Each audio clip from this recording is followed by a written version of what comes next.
We got the man in the building. We got Brian Anderson, ChamberRVA. Welcome back, sir. Thank you, Mike. Good to be here. All righty. Let's really quickly, I haven't seen you for a while. Last time I saw you was in Chesterfield. Let's put a wrap on 2021.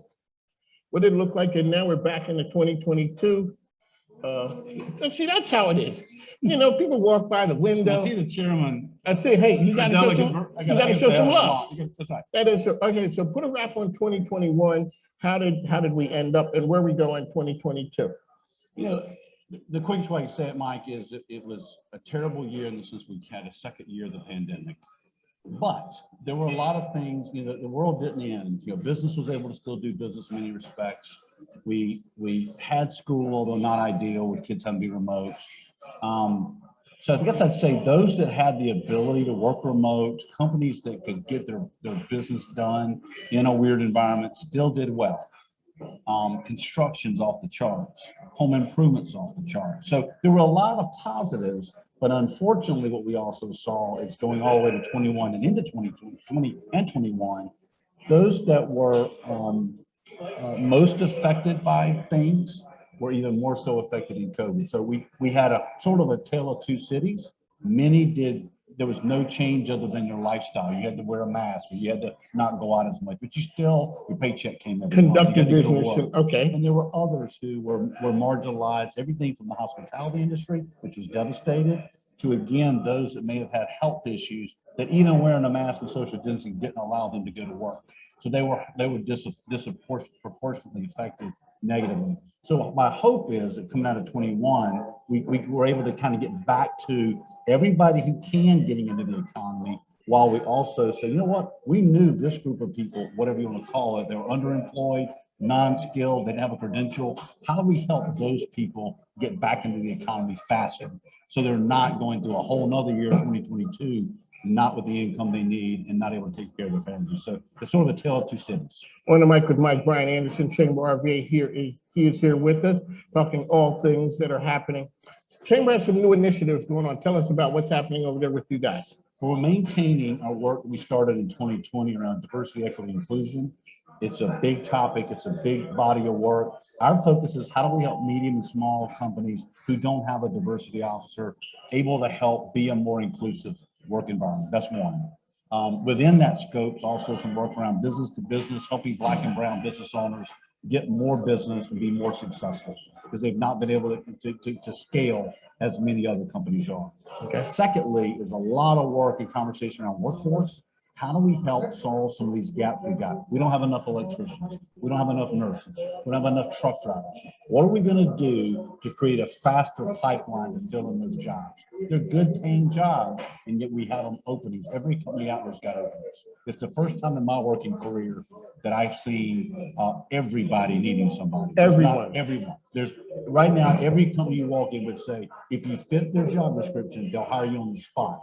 That didn't happen in my work life, and yet we still can't get enough people because we're either underskilled, underemployed, or we've got some other things. We've got a lot of women workers who yet can't come back to the workforce because there's childcare issues. They can't get their child into a full daycare environment that maybe they had before the pandemic. So we got a few of those things to work on. We, the Chamber, are going to help businesses bring business solutions to those opportunities. On the mic, Brian Anderson, ChamberRVA is here with us. A lot of dynamic things happening in Richmond. Richmond tends to be on the list of to come to places from a business environment. What makes the business environment here so special? Low regulatory threshold. Easy to do business. High education attainment. Easy to get around. I mean, you do not have congestion in Richmond. Great opportunities across from different generations. We got young professionals. We've got 30, 40-year-olds who are in their mid-career, who are able to move around to different companies. So we got a great talented workforce, just not enough of it. Great amenities. I mean, gosh, from the James River to sports tourism, to sports amenities, to business opportunities and hotels like this. So we've got the environment for success. On the mic, Brian Anderson is here with us. How can people find information about ChamberRVA? ChamberRVA.com is our website. You can certainly go there. You can email me directly, brian.anderson@ChamberRVA.com. Let me just close, Mike, by saying this. Richmond is a phenomenal place for a lot of reasons.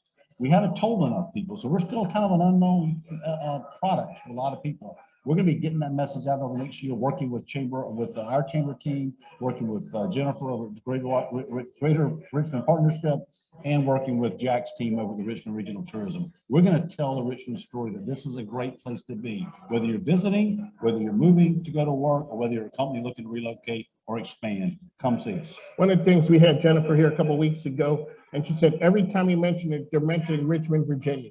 Read the whole thing, because there's so many Richmonds that are out there. We don't want to get lost in the mix there. We don't, but of the Richmonds, I think those that do know us, they know us. That's true. We just don't know enough people that know us. So we tell the story. We're the capital city of the Commonwealth.